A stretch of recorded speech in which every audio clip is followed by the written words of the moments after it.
Okay जनाब, बिस्मिल्लाहिर्रहमानिर्रहीम। तो हम ये क्वेश्चन शुरू करने जा रहे हैं BSZ लिमिटेड के नाम से।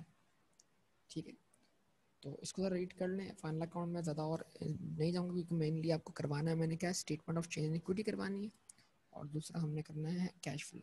तो कैश फ्लो और स्टेटमेंट ऑफ चेंज इक्विटी करने के काबिल हो सके तो हम इसको आपके सामने रखते हैं। तो वजह से देखिएगा और समझिएगा प्लीज़।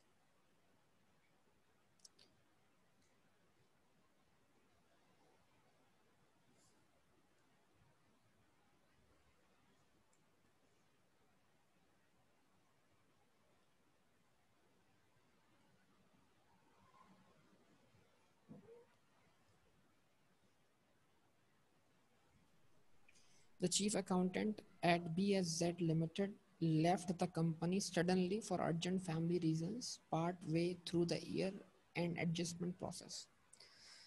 BSZ लिमिटेड का जो मैनेजर है वो या चीफ अकाउंटेंट है जो वो दरमियान में ईयर एंड पर जब एडजस्टमेंट प्रोसेस हो रही थी उस वक्त कंपनी से छोड़ के चला गया।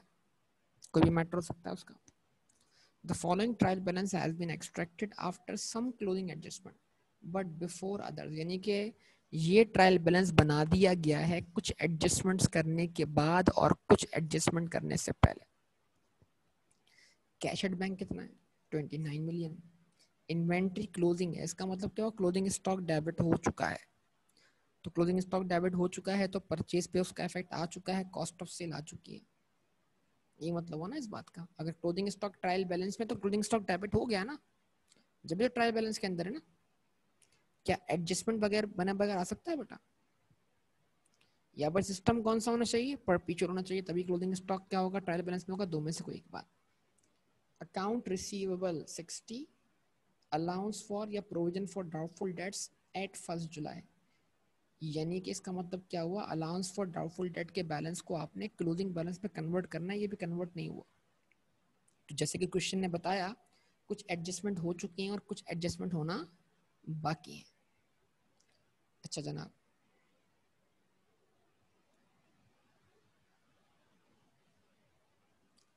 मजीद पढ़ते हैं। एडवांसेस टू सप्लायर, सप्लायर को एडवांस दिया हुआ है। Advances to staff, short term deposit, pre payments. ठीक है जी, ये सारे एसेट्स हैं। प्रॉपर्टी प्लांट इक्विपमेंट की कॉस्ट दी हुई है। फ्री होल्ड लैंड बिल्डिंग, ठीक है। फर्नीचर एंड फिक्सचर्स और machines, computer equipment. Accumulated depreciation दी हुई वही 1 जुलाई की, मतलब ईयर स्टार्ट पर। ऐसा ही है। Building 26, machine 27, furniture and fixture 8, computer equipment 2। Short term loan लिया हुआ आपने 114 का। अकाउंट पेबल 75 है और अक्रूड लायबिलिटी 7 की है। टैक्स लायबिलिटी इन टैक्स पेबल 17 का है। शेयर कैपिटल 400 है। अक्यूमुलेट प्रॉफिट जो है वो 65 का। सस्पेंस अकाउंट खुला हुआ कितने से? 13 से, यानी ट्रायल बैलेंस बैलेंस नहीं। क्रेडिट साइड शॉर्ट है कितने से? 13 से। अब देख लें एडजस्टमेंट्स क्या है। The depreciation charge for the year has not yet been calculated. वो तो हमें ऊपर देखते ही आइडिया हो गया था कि जो accumulation का बैलेंस था वो ओपनिंग दिया हुआ था, मतलब क्लियर बात थी कि इस साल की डेप्शन चार्ज होना बाकी है। The company uses a straight line method for charging depreciation. The building is depreciated at a rate of 5%, where 10% is charged on machines, furniture and fixtures and computer equipment. तो बाकी सब चीज़ों का रेट जो है वो 10% है और बिल्डिंग का रेट जो है 5% है। The land element in of free of land and building cost 255 million. This is to be revalued upward by 120 million. जो लैंड और बिल्डिंग है उसके अंदर लैंड की वैल्यू 255 मिलियन, उसको उससे अलग कर दें और उसको अपवर्ड रिवैल्यू करना है आपने 120 मिलियन से। तो उससे क्या होगा? रीवैल्यूएशन सरप्लस क्रिएट होगा। यस और नो? अच्छा, उसके बाद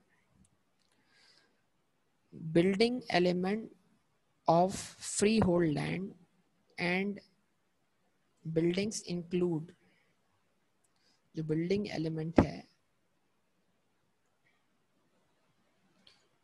freehold land or building includes cost associated with construction of an extension to building.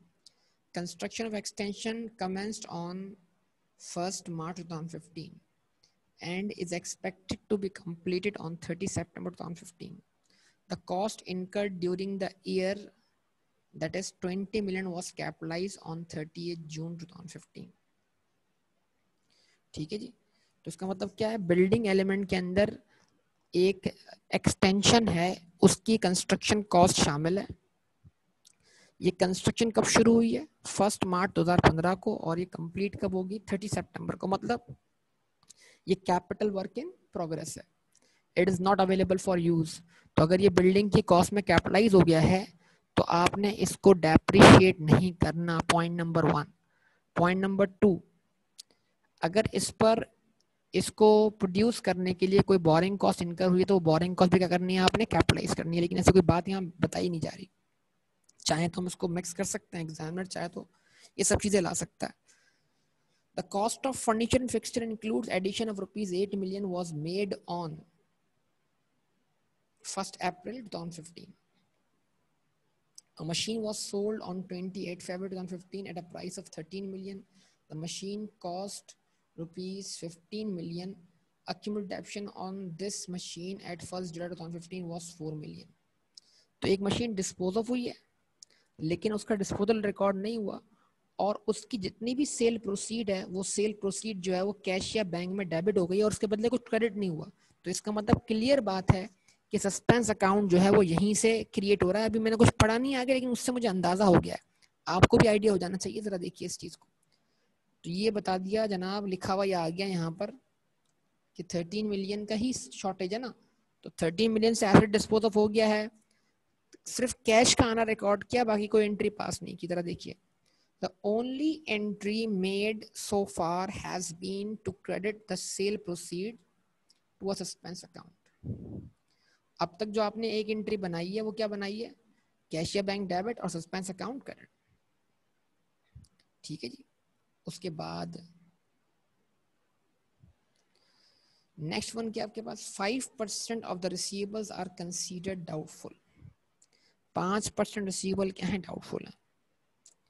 तो इसका मतलब क्या है, डाउटफुल अगर रिसीवेबल है तो आपको डेटर्स के क्लोजिंग बैलेंस का 5% निकालना है और उसमें से ओपनिंग प्रोविजन क्या कर देना है, एडजस्ट कर देना है, ताकि आप इंक्रीज या डिक्रीज इन प्रोविजन को अकाउंट कर सकें. ऐसा ही है. जवाब दें.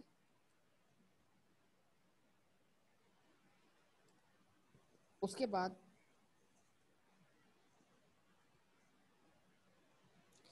advances given to supplier include amount of rupees 4 million paid for goods. जो एडवांस टू सप्लायर है वो आमतौर पे करंट होता है, with in 1 accounting period settle हो जाता है. ठीक है. लेकिन अब एक इंपॉर्टेंट बात आ रही है, वो क्या है, advance given to supplier include an amount of rupees 4 million paid for goods which will be supplied on 31 December 2017. आज हम कहाँ पर हैं, 30 जून 2015. अगला साल का खत्म होगा 30 जून 2016. तो ये गुड्स उसके भी बाद मिलेंगी आपको. तो इसका मतलब क्या हुआ, ये अमाउंट जो आज आपने पे किया हुआ है, तो एडवांसेस गिवन टू सप्लायर के अंदर 4 मिलियन का जो एडवांस है वो नॉन करंट है और बाकी जो एडवांस है वो क्या है, करंट है. यस और बोलिए, जवाब दीजिए. सही है बेटा. अच्छा ओके. रिक्वायरमेंट क्या आ गई, prepare statement of financial position. क्या बनाए. तो यार बड़ी अजीब सी बात, सिर्फ एसओएफपी क्यों मांग रहा है. तो सोचने वाली बात इसमें क्या है, देखो अगर तुम पूरा ट्रायल बैलेंस पढ़ो तुम्हें कहीं सेल नहीं दिख रही, तुम्हें कहीं कॉस्ट ऑफ सेल नहीं दिख रही, तुम्हें कोई एक्सपेंस नहीं दिख रहा. ठीक है. अच्छा, अगर ये सब चीजें तुम्हें दिखाई नहीं देनी, इसका मतलब क्या हुआ, ये सब चीजें आपस में मैच हो चुकी हैं और मैच होने के बाद इसका नेट इम्पैक्ट जो है वो ट्रांसफर हो चुका है रिटेन अर्निंग पर. लेकिन ये जो आपने प्रॉफिट निकाल कर ट्रांसफर किया होगा, ऑब्वियसली इस पर अभी कुछ एक्सपेंसेस के इम्पैक्ट आने बाकी है. अगर इस पे कुछ भी, और हमें उस प्रॉफिट का पता नहीं है, तो अगर इस पे कुछ एक्सपेंसेस के इम्पैक्ट आने बाकी है तो इसका मतलब क्या हुआ, कि अगर वहाँ एक्सपेंसेस चार्ज करें तो उससे हमारे प्रॉफिट में कमी आएगी, लेकिन वो प्रॉफिट तो हमारे सामने ही नहीं है। तो क्या करें, वो प्रॉफिट फिर है कहाँ पर, जहां पर है वहीं का भी रिकॉर्ड कर दें, यस और नो। तो प्रॉफिट कहाँ पर है फिर, जो भी प्रॉफिट आपने निकाला कुछ एडजस्टमेंट करने के बाद और कुछ एडजस्टमेंट से पहले, प्रोविजन फॉर डाउटफुल की एडजस्टमेंट चार्ज करने से पहले, डेप्शन चार्ज करने से पहले, गेन या लॉस ऑन डिस्पोजल रिकॉर्ड करने से पहले, जो जो आपने एडजस्टमेंट्स की उसको करने के बाद जो भी आपने प्रॉफिट लॉस अकाउंट बनाया है उसका प्रॉफिट आपने ऑब्वियसली कहाँ ट्रांसफर किया होगा, रिटेन्ड अर्निंग में। तो अगर आज की डेट पर प्रॉफिट में इजाफा होता है तो रिटेन अर्निंग को बढ़ा दें, और अगर आज की डेट पर प्रॉफिट में क्या आती है, कमी आती है, तो रिटेन अर्निंग को कम कर दें। और रिटेन अर्निंग को बढ़ाए कैसे, क्रेडिट करके। और कम कैसे करें, कम कैसे करें,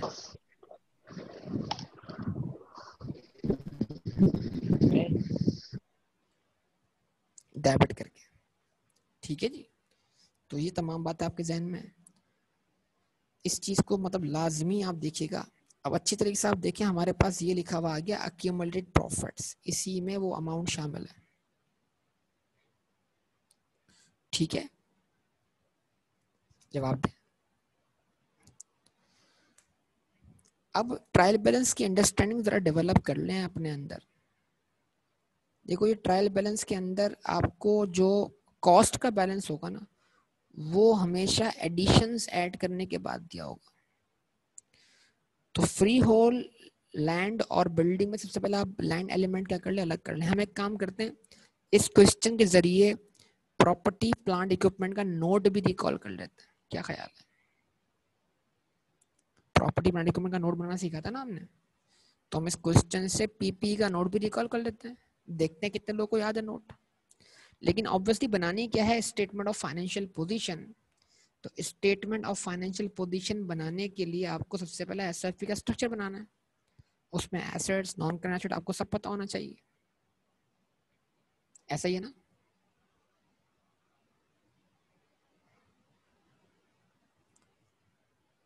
अच्छा जी, इसका मतलब मैं इसको जरा बनाना शुरू करता हूँ। तो कंपनी का नाम क्या है बेटा, कंपनी का नाम है B S Z limited.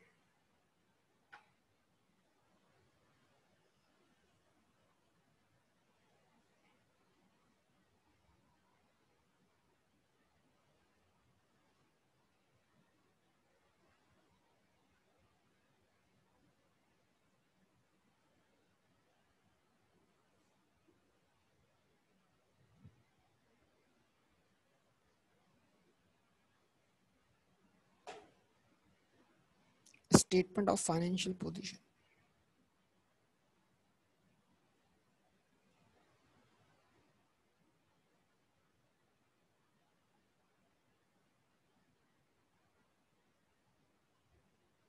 As on 30th June 2015, rupees in million,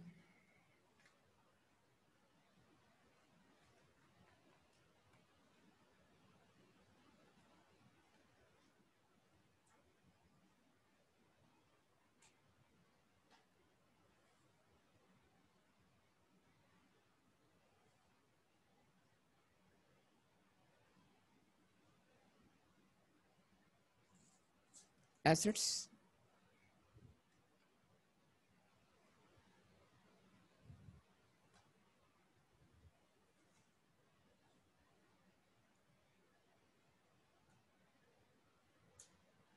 non current assets.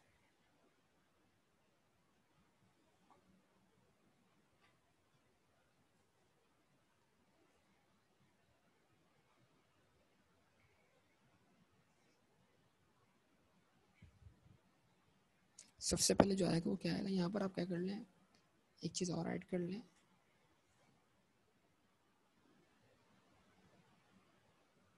Note. कि अगर कभी आपको प्रॉपर्टी प्लांट इक्विपमेंट का नोट अटैच करना पड़े एग्जाम में तो फिर आपको वो आना चाहिए। तो अभी हम वर्किंग के तौर पर अटैच कर देंगे, लेकिन वैसे क्या होता है, फाइनेंशियल स्टेटमेंट का पार्ट बन के उसका रेफरेंस आ रहा होता है।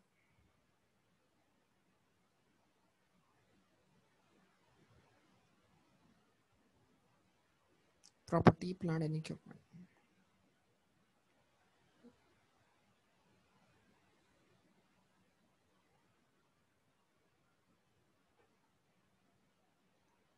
ठीक है जी, तो अब जाहिर सी बात है यहाँ पर आप उसका रेफरेंस दें और वर्किंग इसकी ऐड कर लें।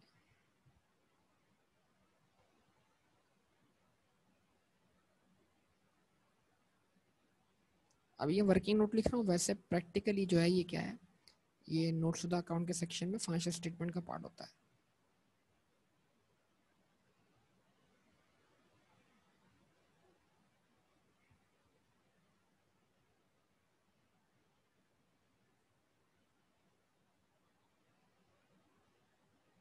Property plant and equipment.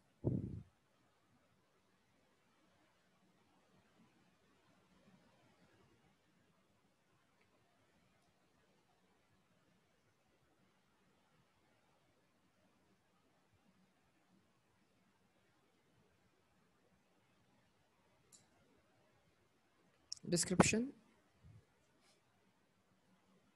अब क्वेश्चन ने आपको लैंड की कॉस्ट बता दी अलग से, तो obviously land free hold land है तो आप उसको अलग कर दें, which is not subject to depreciation.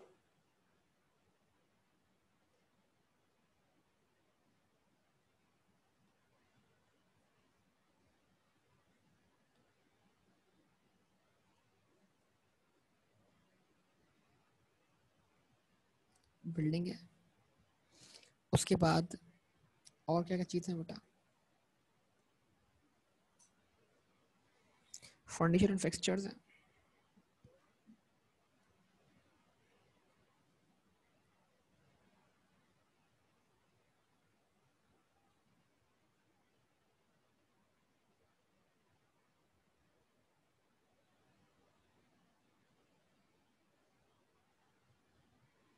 उसके बाद मशीन्स हैं,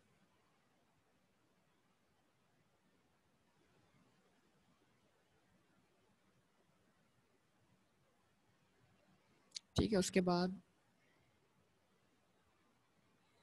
इक्विपमेंट, कंप्यूटर इक्विपमेंट,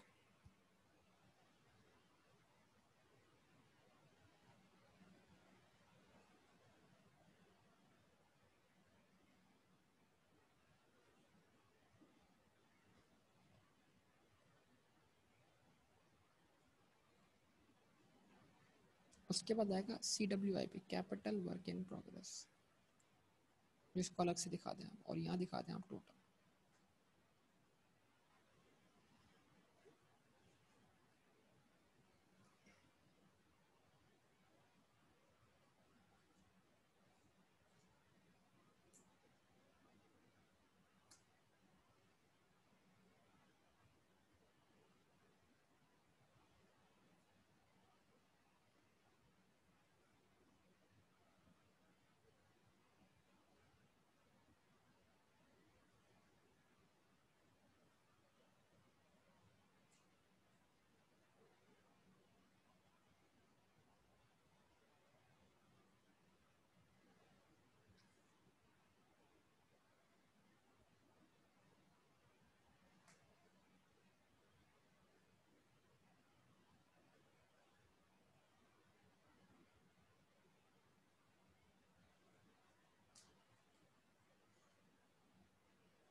अब उसके बाद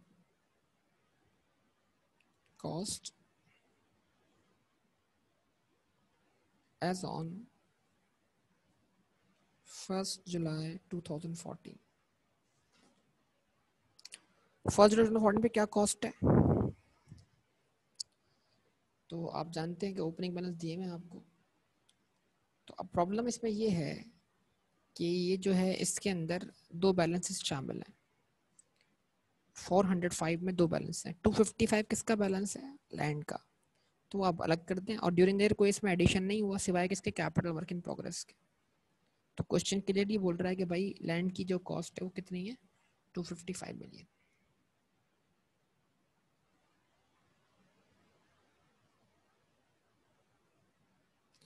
अब आप मुझे बताइए, अगर मैं, और इसको रिवैल्यू हम बाद में करेंगे, अगर हम क्या करते हैं,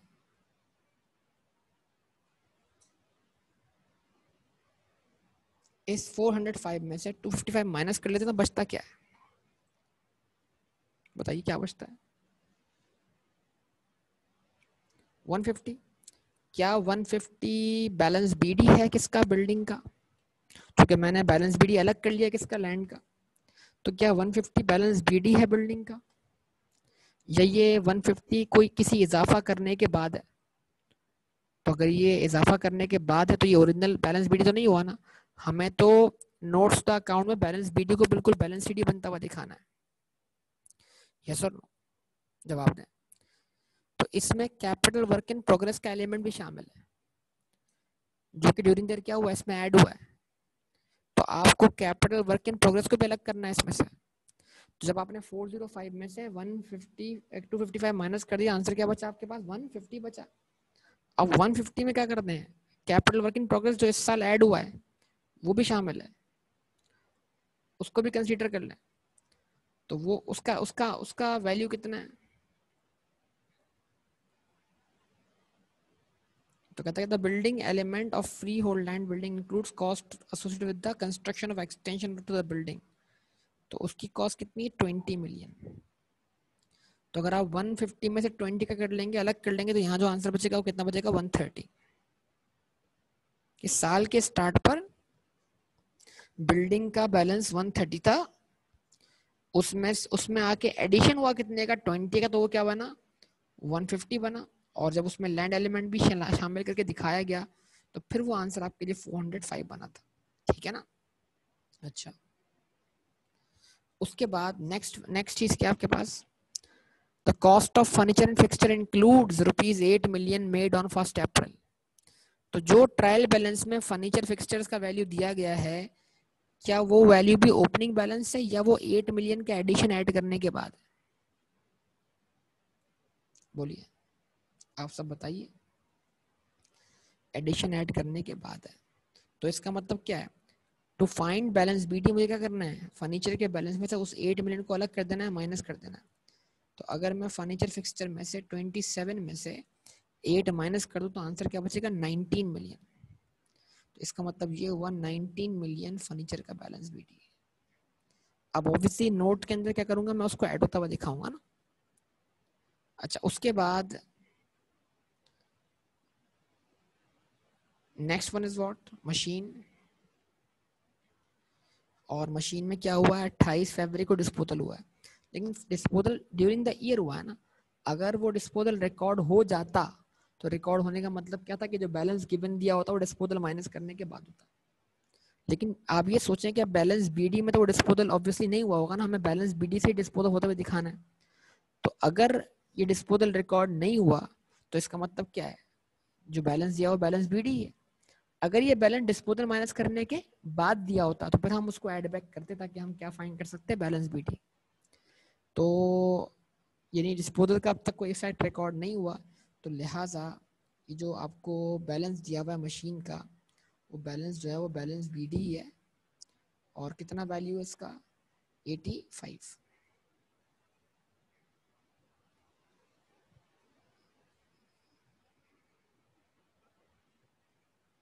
अच्छा जी, उसके बाद कंप्यूटर इक्विपमेंट के बारे में कोई मालूमात फराहम नहीं की गई, ना कोई एडिशन ना कोई डिस्पोजल। तो इसका मतलब क्या हुआ? यही ओपनिंग बैलेंस है और यही क्लोजिंग बैलेंस है कॉस्ट का।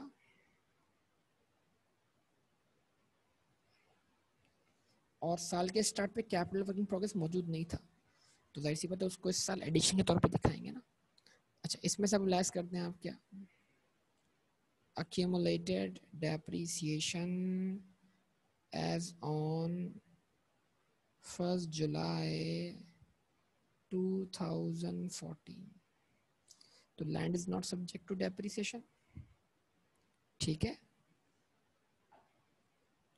बिल्डिंग की आपको दी गई है ओपनिंग अक्यूमुलेशन कितनी?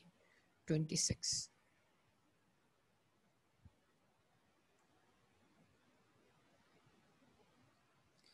उसके बाद मशीन की आपको दी गई है ओपनिंग कंट्रीब्यूशन कितनी 27,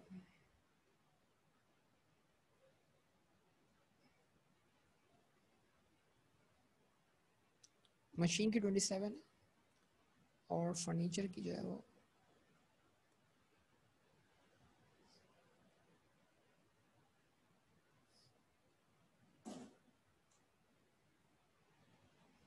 फर्नीचर की कितनी है 8 है,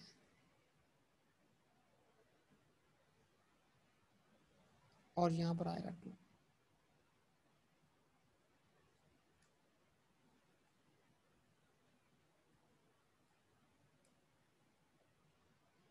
ठीक है, जो मिल जाएगा कैरिंग अमाउंट आपको।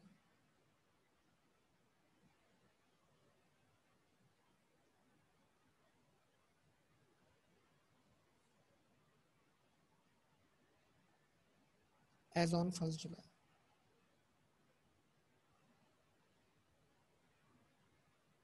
255, 104, 11,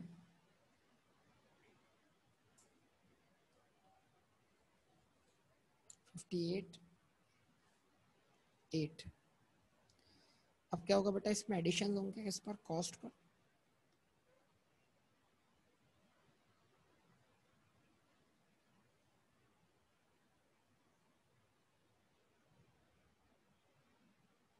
डिस्पोजल जो होंगे वो किस पर होंगे, WDV पर होंगे।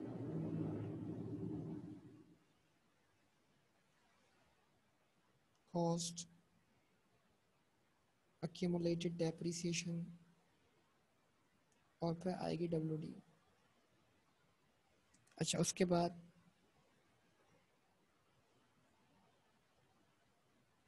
रीवैल्यूएशन,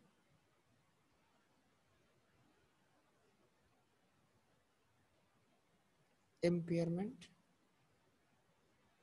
और फिर आदरणीय साल की depreciation.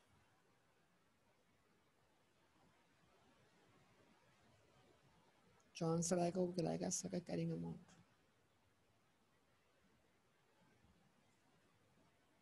WDV as on 30 June 2015। अब आप सब जानते हैं बेटा इसमें कोई एडिशन नहीं है, लेकिन हाँ इसको हम रीवैल्यू जरूर कर रहे हैं।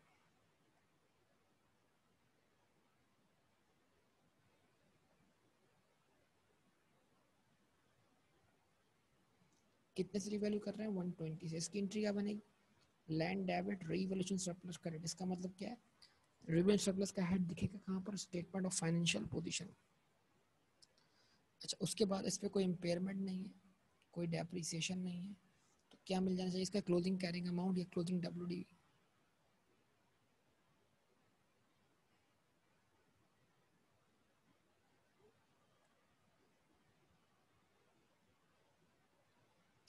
टू 255 प्लस 120 कितना देगा, 375।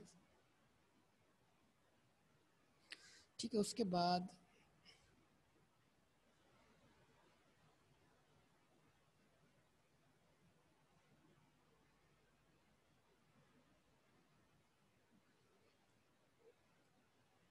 बिल्डिंग में जो एडिशन था वो कैपिटल वर्क इन प्रोग्रेस के नाम से हमने अलग कर दिया, तो अलग से किसी एडिशन को दिखाने की जरूरत नहीं है।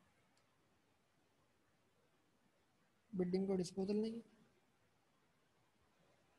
बिल्डिंग की कोई रिवैल्यूएशन नहीं है, कोई इम्पेयरमेंट नहीं, सब क्या करना है, बिल्डिंग पे चार्ज करनी है डेप्रिसिएशन। और डेप्शन रेट कितना दिया बेटा, 5%।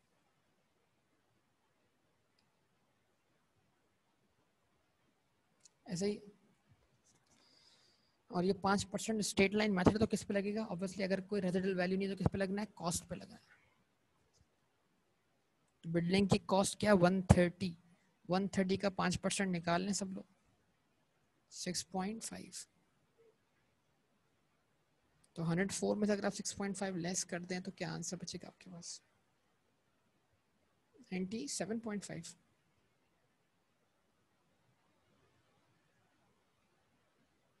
ठीक है। अच्छा, उसके बाद बेटा लेस करवाना है ना, ऐड थोड़ी करवाना है। 123.5 कैसे आया बेटा, जैन कहाँ घूम रहे हो बेटा सैन? अच्छा जी, उसके बाद अगर हम बात करते हैं किस चीज़ की, फर्नीचर की, तो फर्नीचर में आप जानते हैं एडिशन है कितने का, 8 मिलियन का, तो एडिशन ऐड करवा दिया, ठीक है।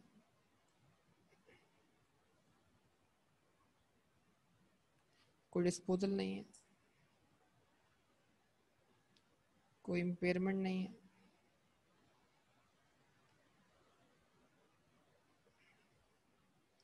अच्छा क्या करना है, चार्ज करनी है डेप्रिसिएशन। तो क्या रेट है इसका बेटा फर्नीचर का, 10%। फर्नीचर की जो कॉस्ट है उस पर आप निकालो 10%, जो ओपनिंग कॉस्ट है वो कितनी है, 19, 19 का 10% क्या बनेगा, 1.9।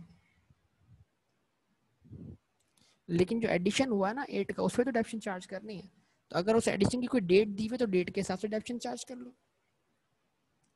तो क्वेश्चन कहता है ना, furniture cost of furniture and fixture includes addition of ₹8 million made on April मई और जून, 3 मंथ्स की डेप्शन चार्ज करो। 8 मिलियन का निकालो, 10% मल्टीप्लाई बाय 3 डिवाइड बाय 12 कर दो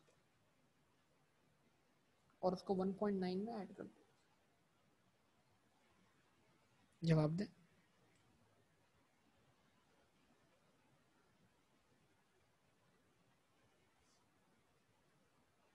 कितना हो गया, 2.1।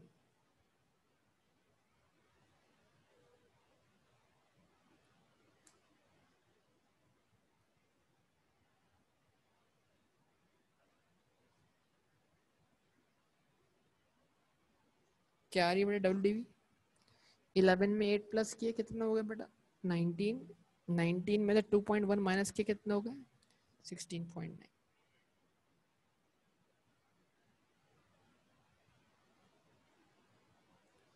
ठीक है जी, उसके बाद पॉइंट नंबर 5 में लिखा हुआ है machine was sold for rupees what, 30 million. तो सस्पेंस नहीं, मतलब कैश डेबिट होने की वजह से कुछ और क्रेडिट नहीं हुआ, सस्पेंस अकाउंट क्रेडिट हो गया।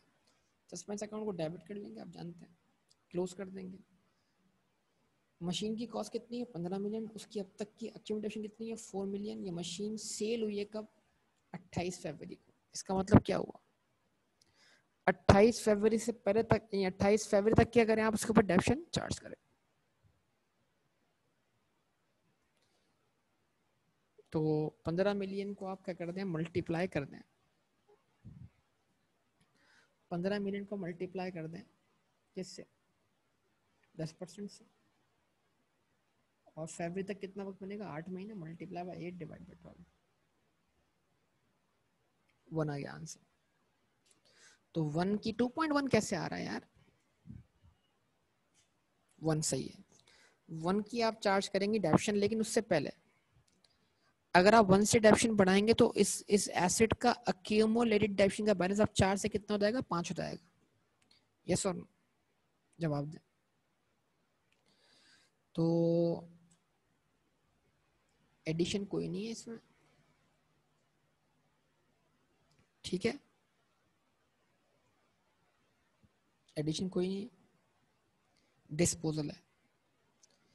तो डिस्पोजल की कॉस्ट कितनी है, 15, उसकी अक्यूमुलेशन कितनी है, 4, सॉरी 5,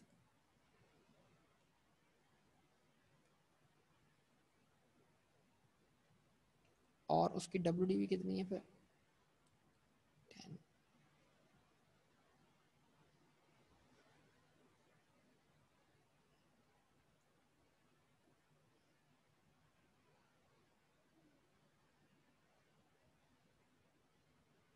ठीक है जी, और अब क्या करें, 58 में से 10 डिस्पोज ऑफ कर दें,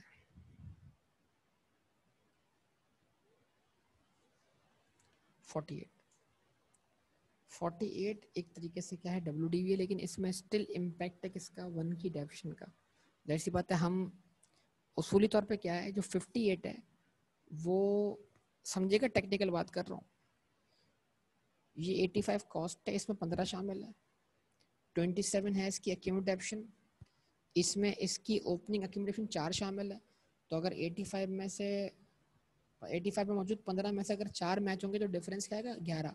तो इस बैलेंस में इस एसेट की WDV कितनी शामिल है 11।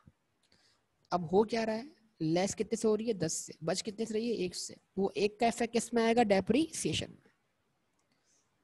तो अगर मैं इस 48 में से 1 क्या कर दूं और माइनस कर दूं तो बैलेंस क्या बचेगा 47। 47 है बाकी तमाम एसेट्स की WDV जिन पे चार्ज करनी है हमने क्या डेप्रीसिएशन। एक काम करते हैं इस 48 को और एक और तरीके से प्रूव करते हैं, जरा देखिएगा सब लोग प्लीज कैसे। देखें, बल्कि हमें तो रेट लगाना है कॉस्ट पर ही ना, तो इशू नहीं है। अगर हाँ RBM पे होता तो मसला होता हमें। 85 में से खाली 15 अलग कर दें बस, दैट्स ऑल। 85 में से 15 अलग करें, कितना बचेगा आपके पास 70। 70 क्या है कॉस्ट है, 70 का निकाले 10%, 10% 7 है, तो 7 जो है वो मौजूदा एसेट्स की पूरे साल की डेप्शन है, और 1 जो है वो जाने वाले एसेट की डेप्शन है। तो 7 और 1 कितने होंगे 8, 8 हो जाएगी आपकी क्या टोटल डेप्रिसिएशन।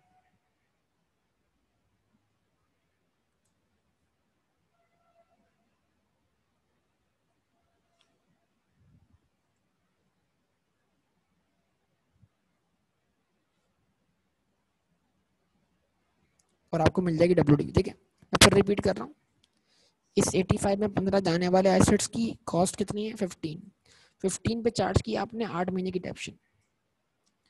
85 में से 15 अलग करें, मल्टीप्लाई बाय क्या करें 10% करें, मल्टीप्लाई बाय 8 डिवाइड बाय 12 कर दें, आंसर मिल जाएगा। और जो बाकी 70 बच रहे हैं कॉस्ट के, उस पर चार्ज करनी है पूरे साल की डेप्शन। ठीक है जी, बताइए WDV क्या आ रही है 40।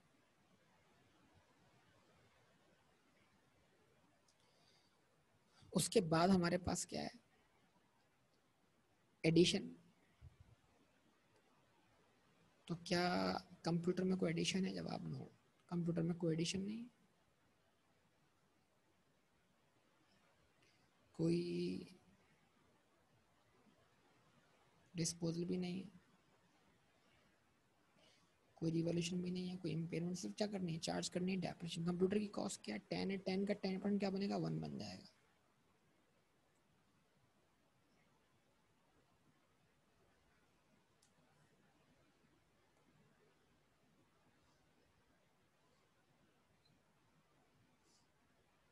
WDV क्या आ गई 7 आ गई।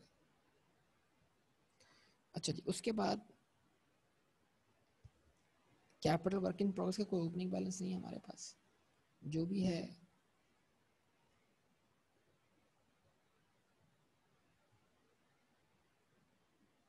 वो इस साल क्रिएट हुआ है। कितने से एक्सपेंडिचर हुआ है कैपिटल वर्क इन प्रोग्रेस पे 20 से, और उसकी कोई डेप्शन अमोर्टाइजेशन कुछ भी आपको वर्कआउट नहीं करना।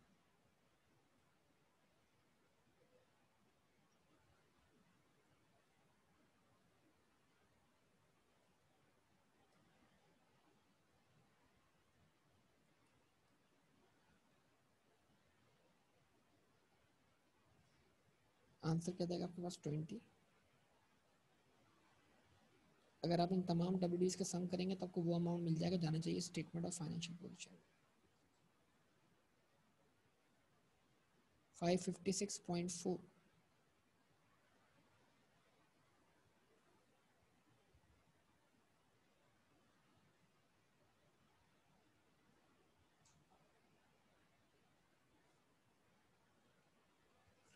ठीक है जी, तो ये इसको लिख दें स्टेटमेंट ऑफ फाइनेंशियल पोजीशन। अब एक चीज़ और निकाल लें बेहतर है, वो है सम ऑफ डेप्रिसिएशन, ताकि उसका इम्पैक्ट आप ले सकें रिटेन अर्निंग पर, कि अगर हम इतने से डेप्शन चार्ज करते हैं तो हमारे प्रॉफिट में इतने से कमी आती है, और वो प्रॉफिट इस वक्त कहाँ पर रिटेन अर्निंग में, तो उसको हम रिटेन अर्निंग पे चार्ज कर देंगे, रिटेन अर्निंग डेबिट कर देंगे इतने अमाउंट से।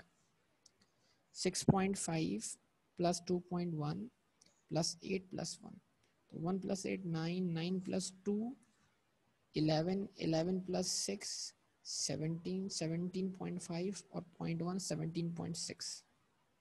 17.6 जो है वो आपकी डेप्रीसिएशन है। ठीक है, टोटल का कॉलम आप फिल कर लीजिए खुद ही। तो ये इसका मतलब क्या हुआ, इधर आपने लिख दी स्टेटमेंट ऑफ फाइनेंशियल पोजीशन में WDV कितनी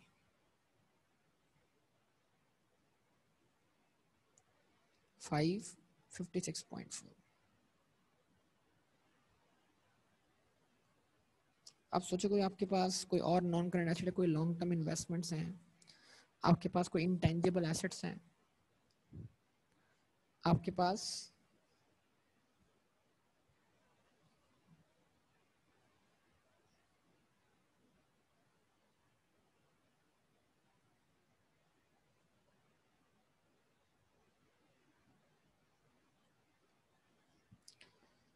ठीक है जी। तो अब सोचें आपके पास क्या क्या है, उसके लिए आप ट्रायल बैलेंस जरा देखें एक दफा फिर से। इसमें कोई आपको नॉन करंट एसेट दिखाई देता है पीपी के अलावा, लोन क्या कहते हैं, आपके पास लायबिलिटी है। हाँ जी, अगर हम बात करते हैं तो हमें एक चीज दिखती है, वो क्या है, advances to suppliers. Advance to supplier का बैलेंस यहाँ कितना लिखा हुआ है, एडवांस टू सप्लायर का बैलेंस लिखा हुआ है 6 मिलियन, 16 एडवांस सप्लाई का बैलेंस होगा 16 मिलियन। 16 में से 4 मिलियन का जो बैलेंस है वो लॉन्ग टर्म नेचर का है, वो नॉन करंट है।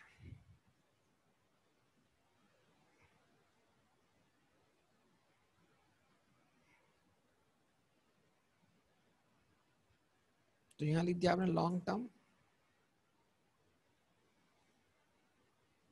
एडवांसेस 4 मिलियन के।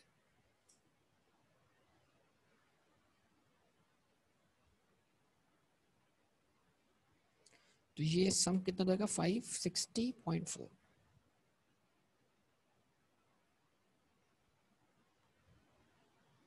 उसके बाद आप जानते हैं क्या आने, करंट एसेट्स आने, और करंट एसेट में सबसे इंपॉर्टेंट क्लोथिंग स्टॉक, इन्वेंट्री।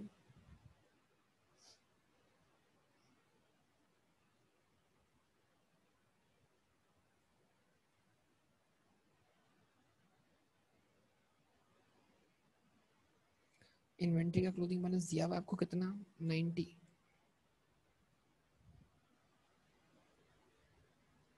उसके बाद अकाउंट रिसीवेबल 60, इस पे बनाना है प्रोविजन, कितने परसेंट से, 5% से।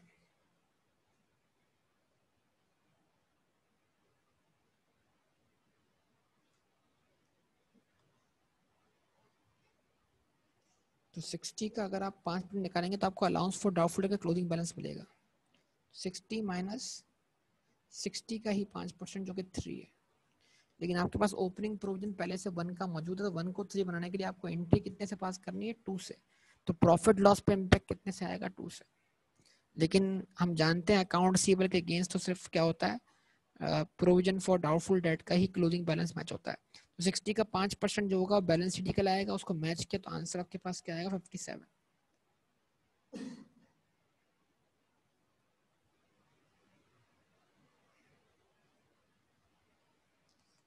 उसके बाद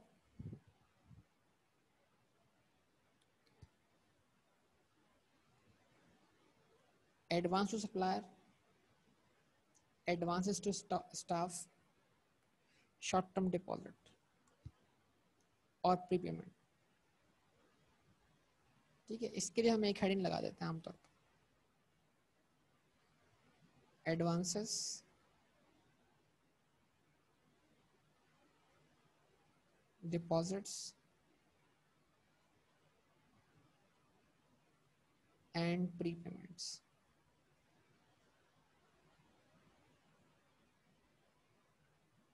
अब सिंपल सा वही है कि इन सबको मिला के लिख दिया जाएगा।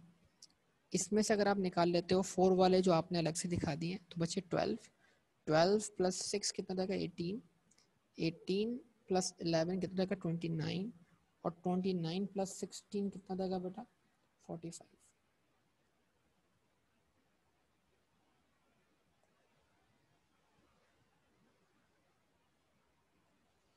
उसके बाद और कोई एसेट हमें यहाँ दिखाई नहीं देता, तो आपके पास जो है वो क्या होता है जनाब, कैश एट बैंक है कितने का, 29।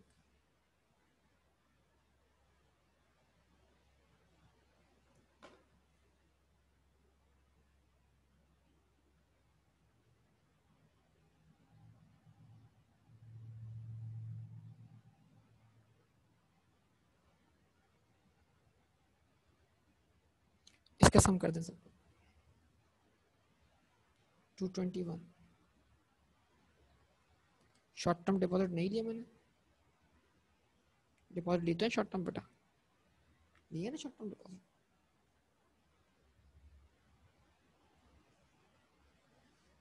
सम कितना आ गया इसका, इससे पहले 40 कितना, 221।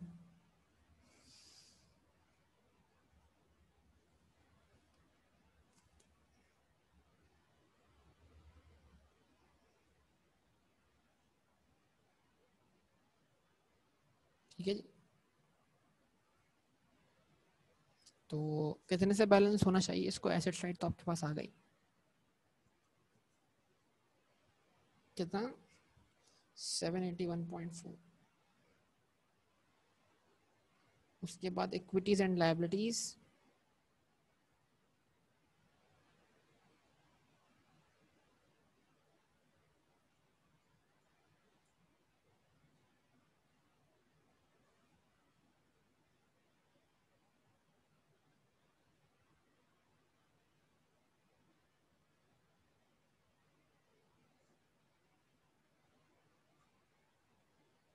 ठीक है जी, शेयर कैपिटल,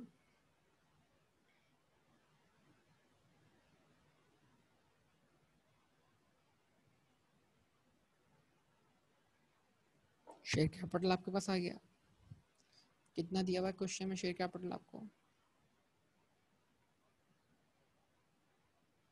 400।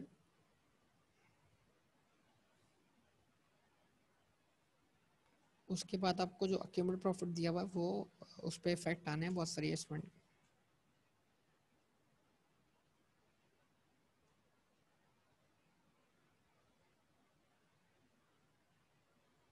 ठीक है जी, जाहिर सी बात है उसको भी हम वर्कआउट नहीं करते, उसको जिस तरह प्रॉफिट हम ऐड किया करते थे उसमें प्रॉफिट तो ऐड है, लेकिन उस पर कुछ एक्सपेंस अगर चार्ज किया तो उस प्रॉफिट पे कमी आएगी, तो ज़्यादा इसको हम डायरेक्टली नहीं लिखते बल्कि इसको हम एडजस्ट करेंगे। अच्छा उसके बाद आपके पास, अच्छा इसमें एक चीज़ रह गई ना, वो क्या था, आपने अभी उसको लैंड को रीवैल्यू किया हुआ है ना, तो पहले कैपिटल रिजर्व पहले दिखा दें,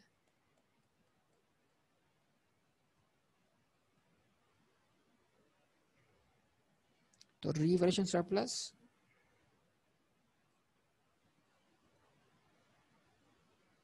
क्योंकि एसेट ऊपर आपने डेबिट किया 120 से, तो सरप्लस आना चाहिए ना क्रेडिट साइड पर, 120।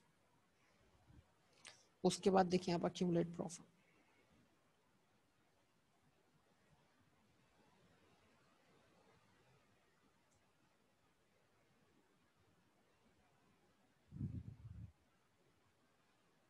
अच्छा उसके बाद नॉन करंट लायबिलिटीज अगर कोई है तो देख लें, शॉर्ट टर्म लोन है, अकाउंट पेएबल है, अक्रूड लायबिलिटीज हैं, टैक्स लायबिलिटी है, तो फिल वक्त तो कोई आपको नॉन करंट लायबिलिटी दिखाई नहीं देती।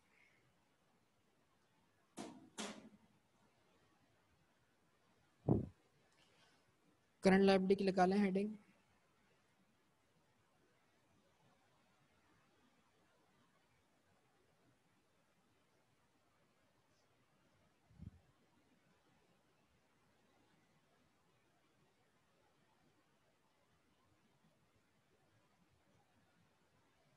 सबसे पहले क्या आएगा, अकाउंट पेएबल,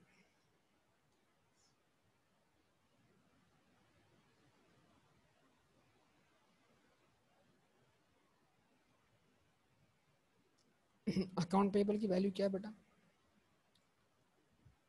75 या 114, 75।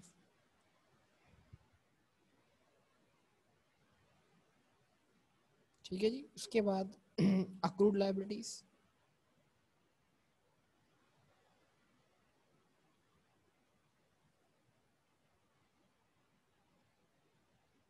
कितने से 7 से। उसके बाद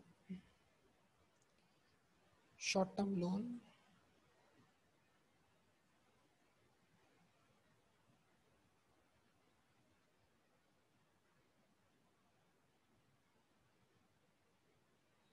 कितने से 114 से।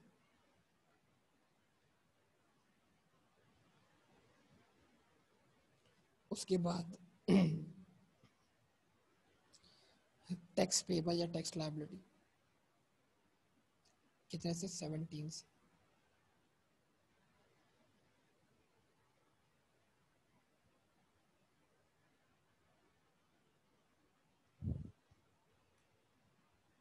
लायबिलिटी का सम कर दें।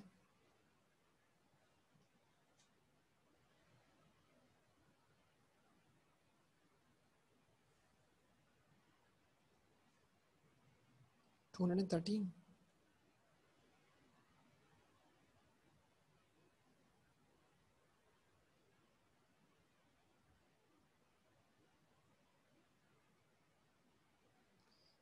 अच्छा, अगर हम अज्यूम कर लें कि हमने सब कुछ ठीक किया है तो फिर हम उसको रिटर्न अर्निंग को डायरेक्ट बैलेंसिंग फिगर के तौर पर वर्कआउट कर सकते हैं। 781.4 को यहाँ रखा, उसमें से माइनस किया क्या 213। जब 213 माइनस किया तो डिफरेंस क्या बता 568.4। ठीक है। अच्छा, अगर 568.4 में से शेयर कैपिटल 400 और सरप्लस 120 माइनस कर दें तो रिटेन अर्निंग का क्लोजिंग बैलेंस होना चाहिए जो एडजस्टमेंट बाकी रह गई है उसके बाद 48.4।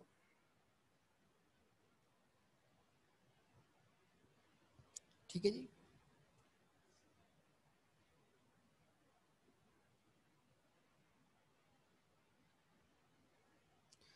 चलिए जी वेरीफाई कर लें इसको। यहाँ एक वर्किंग बना देता हूँ आपके सामने। रिटेन अर्निंग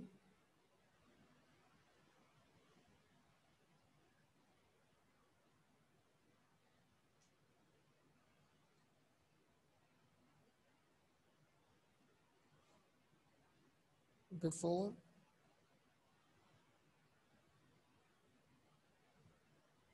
एडजस्टमेंट्स कितनी है बेटा ट्रायल बैलेंस के अंदर रिटेन अर्निंग 65।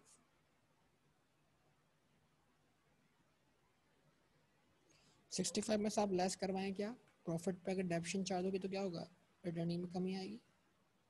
डेप्शन इस साल चार्ज नहीं हुई।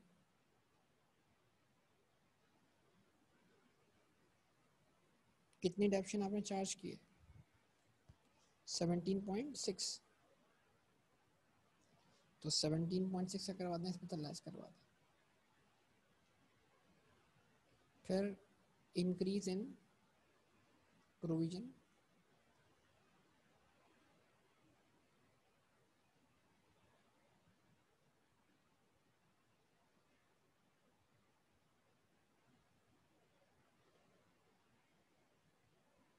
प्रोविजन का क्लोजिंग बैलेंस आपने कितना वर्कआउट किया 3 और ओपनिंग बैलेंस कितना है 1। तो इंक्रीज हुआ 2 से इंटी बनी बैड डेट डेबिट जिसका इफेक्ट गया प्रॉफिट एंड लॉस अकाउंट। ठीक है जी। उसके बाद आपने एसेट डिस्पोज ऑफ किया था और उस एसेट को डिस्पोज ऑफ करके आपको क्या हुआ है गेन हुआ है या लॉस हुआ वर्कआउट करना है। तो बड़ी सिंपल सी बात है, आपने जो एसेट डिस्पोज ऑफ किया है उसकी जो WDV है वो है 10 मिलियन और उसकी सेल प्रोसीड है कितनी 30 मिलियन। तो 3 का क्या हुआ आपको गेन हुआ, गेन ऑन डिस्पोजल।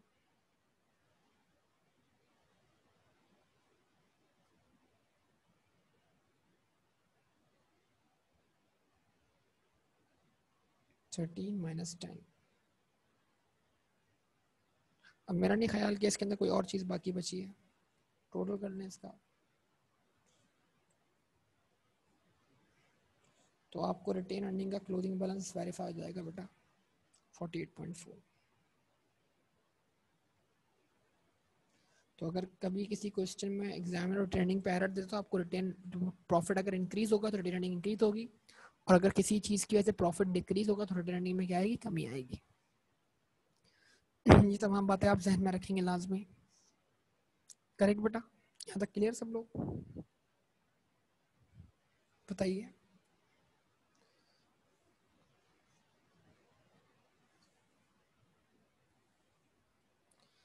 ठीक है बेटा, तो अब इंशाल्लाह कल की क्लास से हम फिर शुरू करेंगे statement of change in equity. ठीक है, ये आप करें, मैंने फाइनल अकाउंट सिर्फ आपको रिकॉल करने के लिए करवा दिए, फिर इंशाल्लाह स्टेटमेंट ऑफ चेंज इक्विटी पे बात होगी। ओके, अल्लाह हाफिज़।